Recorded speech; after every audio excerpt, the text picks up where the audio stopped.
It's so funny today. I have a special friend who just called me and been asking me all these wonderful questions. And so I thought, instead of me writing notes, I'm just going to do a live with this quick Q&A. So what was your question again? Um, I was asking, do you meditate in the morning? Is there or prayer? Is there a certain time when you wake up in the morning? Do you go to a set place and then focus your thoughts for That's the a day? very good question. And, honestly, like I was just mentioning to you, is that when you wake up, right, any time of the night or morning or whatever, you really reap in what you step on.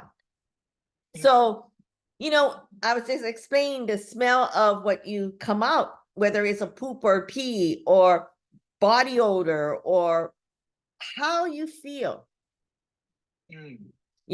And so meditation is, some people feel that because I'm very fortunate to have a yoga meditation room, do I go there? No, my meditation in the morning is actually getting the best ion in my garden, barefoot. Mm.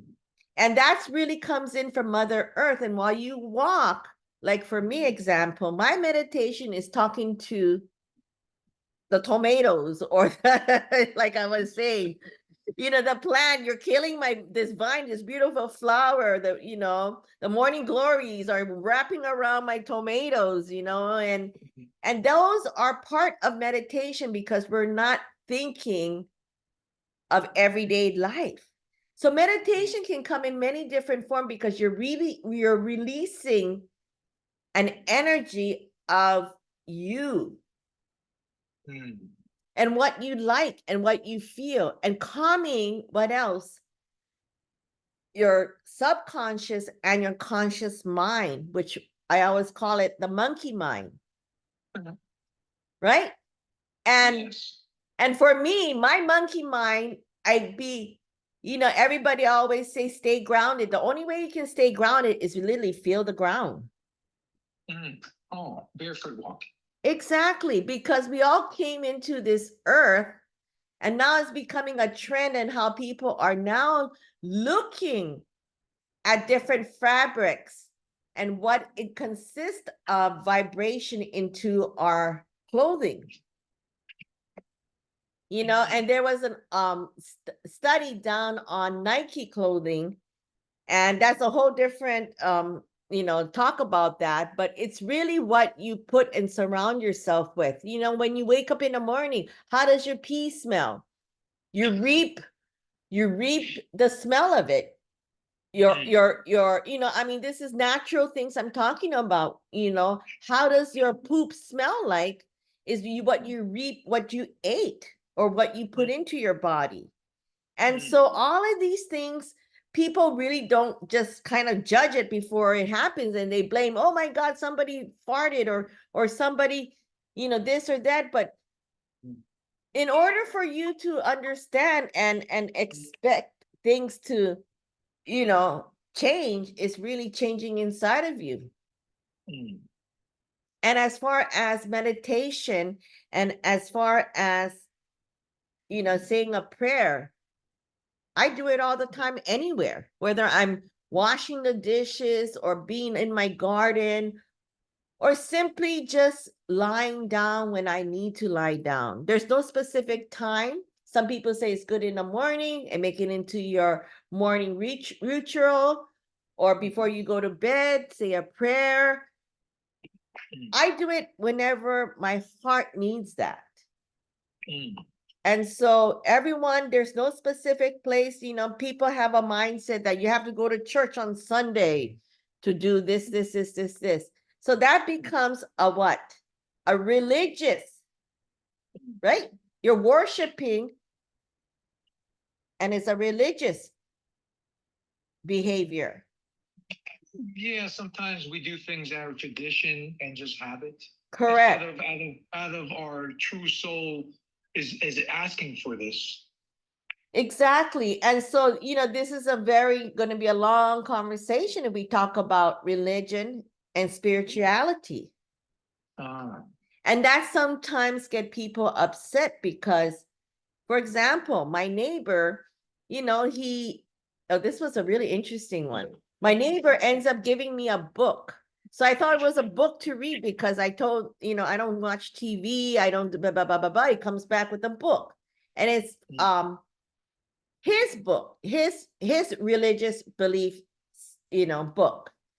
And I was like, oh, I didn't expect this. And so, I just said, I'm sorry, I'm very spiritual. And what I believe in is not about what religion, because I respect all religion and everyone's belief system. And he just kept on pushing it. So I said, okay, I accepted it.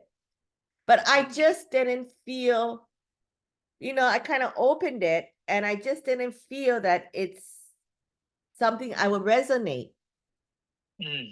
And so one day, for me, is I didn't know how to get rid of it, but I didn't want it to be in my room. Okay, this is the truth. I didn't want it to be in my room with all of what I believe in. I understand because it's sort of like in the Jewish religion, if there's scriptures, they cannot throw them away. If anything, they can maybe bury them, but they cannot actually Yeah, I mean, one time this one person gave me a huge picture of a person that they worship. And so I let them put it on my wall, and everybody that came in, my mom and my sister, and they're like, ugh, what is that? And I was like, I know, but I don't know how to get rid of it. I can't just throw it away, and so I had to go and ask these people to help me. And so I said, I can't throw it away. I can't just give it out to Goodwill, or I can't give it back to that person because I don't want to be disrespectful, but I want to give it a place of rest that they will appreciate it. So I end up giving it to this lady. She says she'll take care of it. And I have no idea what happened to it, but it was the same thing with this book. And so, it was so funny because I was just like, gosh, yesterday was rubbish day. And I don't know what to do it because it's just kind of creeping me in my room, in this room. And so I'm being very truthful because I don't feel it, because I can feel that there's a different feeling to it. And so I said to my pool guy, I said, hey, can you do me a favor? I feel that maybe if you know somebody that might need this book, can you can use it to your liking. So I gave that book to my pool guy, and my pool guy said, hey, that's my religion. Really? I know somebody that would love to have this book. Wow. And he go, how did you know? And I said, because you both have the same vibration on this book and this. I don't know. I just took a wild guess on this one, I have a question. Yeah. Do you really feel it's disrespectful to give something back to someone? If you don't want to waste it and you're just giving it back out of respect, like, look, I tried the gift, and it's like clothes that doesn't fit you right, Yeah. And people return gifts all the time they get for Christmas. It's not they don't like them, but sometimes they just not doesn't fulfill their need. So do you find it disrespectful if someone gives you something back and tells you, I'm sorry? Well, do you? Well, first of all, I think it's about respect. Okay. And then they might get hurt later on if they felt like, how come you're not wearing it? Or how come you never, because I'm waiting for the day. For example, he gave me that book as a gift per se, right? And I'm waiting for him to say something because I'm so excited to tell him that I found somebody who has the same belief system as you, and they're going to actually give it to somebody that needs it. And I took the time to try it, but it just didn't fit. Just like the clothes or the necklace or the, earrings or your shoes. I think it's just a matter of paying that respect and acknowledgement, because then they're not going to expect you to have a conversation with it, or they don't expect you to see you wearing that clothes or that earring or that, shoes. And because, everybody doesn't have the same taste as the other person. I mean, you can eat your filet mignon and say, oh, this is juicy. And I can say, oh, it's okay. But I'd rather have a Kobe beef. You know what I mean? Well, yeah, of course, I've had it. Right? The Wagyu Kobe beef, but they only have the best. I mean, like, let's say if I go to a restaurant with you and the best meat they have is a filet mignon. And it was good, it was tender and it was good, but I rather prefer having something of my liking. Would I go back to that restaurant? Maybe not, unless they had something that was so yummy that, that I know that I'm not going to have the filet mignon again, because I rather save up to have my Kobe beef, my A5 or something. I'd rather have something small that's going to be the same price, but maybe the half the size, but it'll give me, exactly satisfaction of what I wanted to give that time for that, because literally, there's so many different kind of food choices we have out there. I mean, it's incredible. But it's funny because I grow my own food since the pandemic, and it's people start to see that, wow, there is a huge difference on my lettuce. They don't even sell Manoa lettuce. I call it Hawaii Kai lettuce, because it's in Hawaii Kai that I'm growing it. But every single person says that I give it to says, wow, I didn't know this lettuce supposed to taste like this green and healthy. And I said, this is real, because other than that, you've been eating the one that store-bought ones are literally just looks like a lettuce, but it's filled with water with no flavor. Right? Because your lettuce is filled with love. Love, energy, shrimp, anything. You know what? I gave up with my compo on the side. And I'm like, why are you guys taking forever over here? So I started to put it in after I came back from my long trip when I went to LA. The whole thing was kind of like really bad on my garden. And so I started to use my whole entire garden because it was dead. And I reestablished the soil with everything I ate. Carrots, if I ate a carrot, if I made curry and I have all carrots and celeries and vegetables, I throw it in a garden. Okay, today I'm gonna have oysters. I throw it in a garden. So everything I ate, I threw it in a garden. And now you should see my garden. It's so luscious. I mean, it's wild where I'm integrating it. And I met this, well, I have a girl fan of this lady, how she teaches about how fruits and vegetables and flowers needs to be, all together to grow to become a healthier color, which we just talked about. And that's why I always wonder why nature, they have it so plain, when real nature is filled with color. I have a purple cabbage growing over there. I literally had my onion that I cut off and I made it into an onion.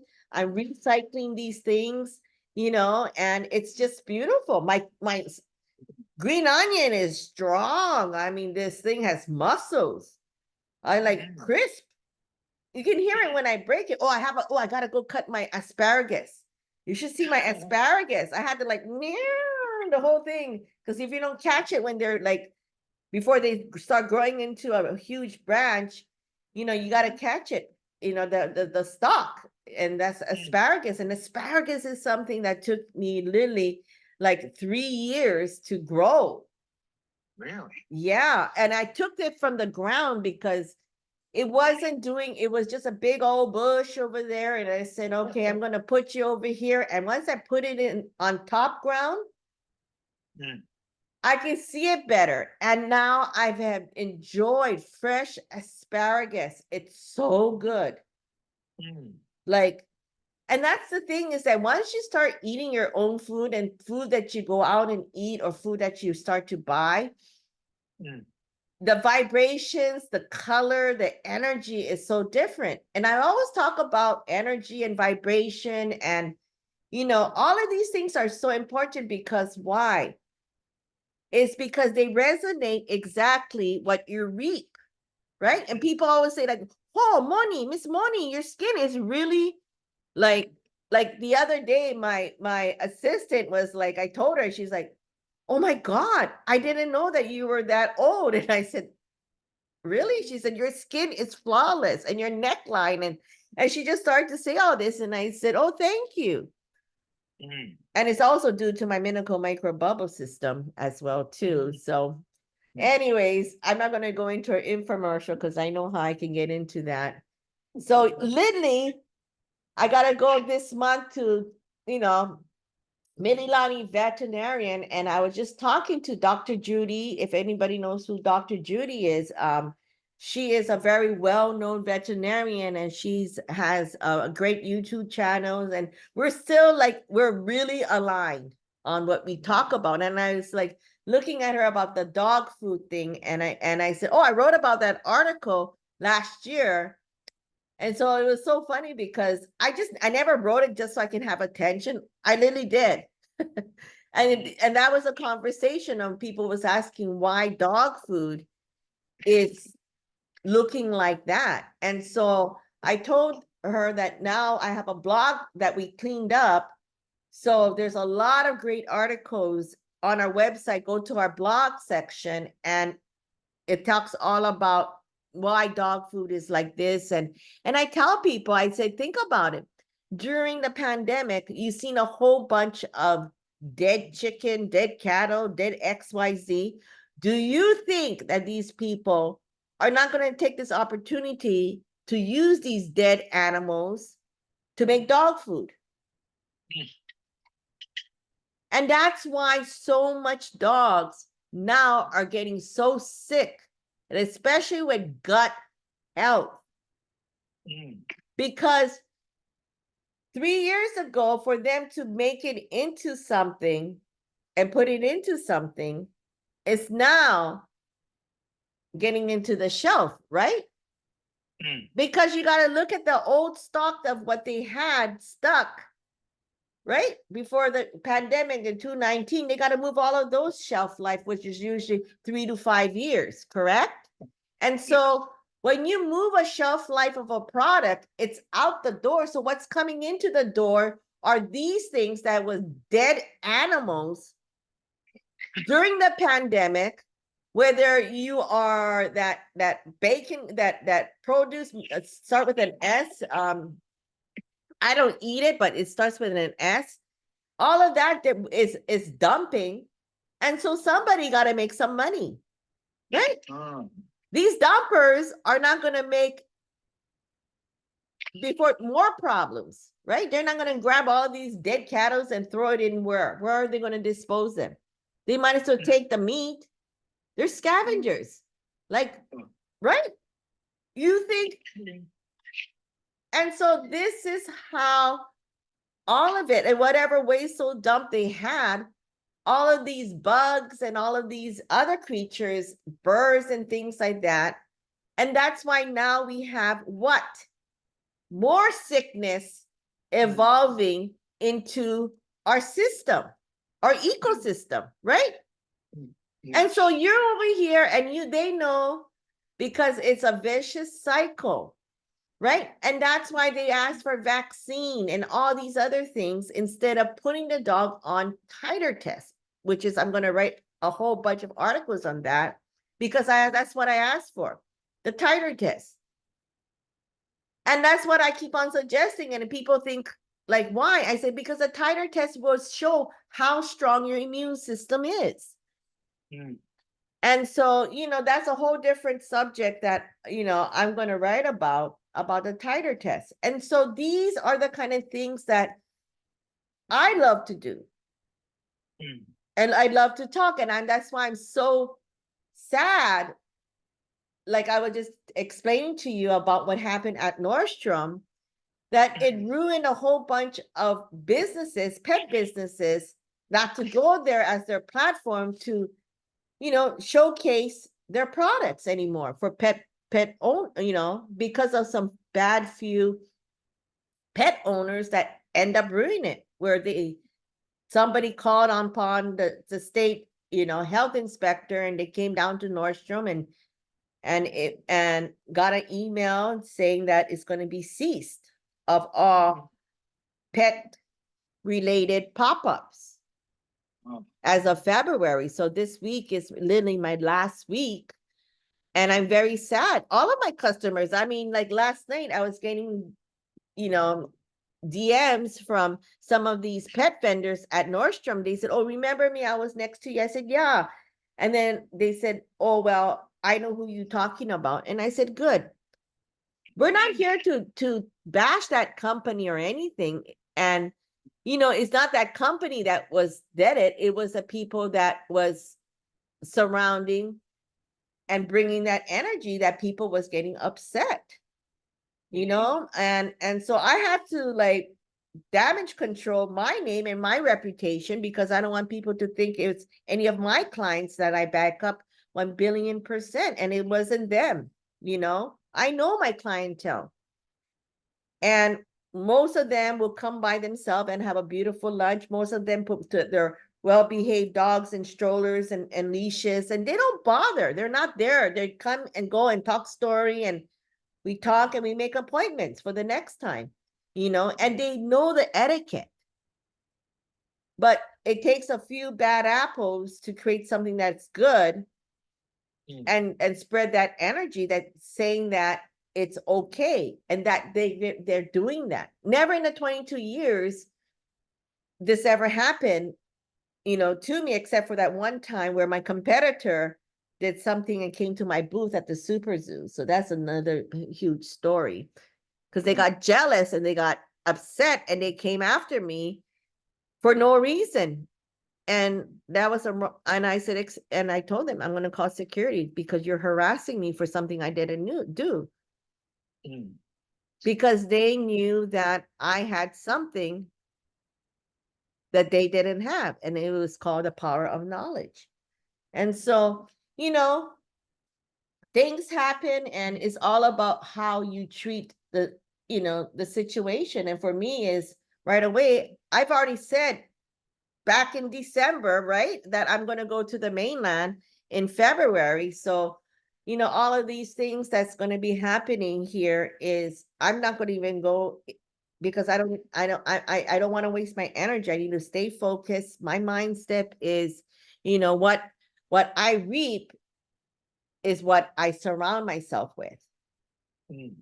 And so, I like great energy. I love great friendship. Even though I may not see this person or talk to this person for a very long time, why we have a great communication is because we respect each other's time, and we respect each other's, belief system.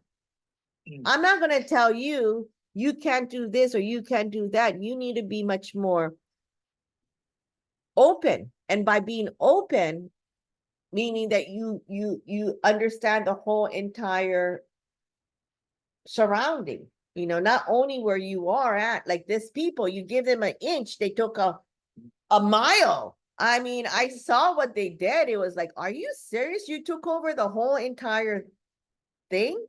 Like, that's not right. That's not right. It's just disrespect. And I think that's what kind of upset a lot of people, because I wasn't there last week and all of this thing was happening, but I heard from other people, and I saw, they said, "Oh, look at this." And I was like, "Oh my God, that's just a takeover." You can't do that. You need to respect people's space. You need to respect and be grateful for what they give you, instead of taking advantage of the situation. And so, it is what it is. And so, I just be more careful about, where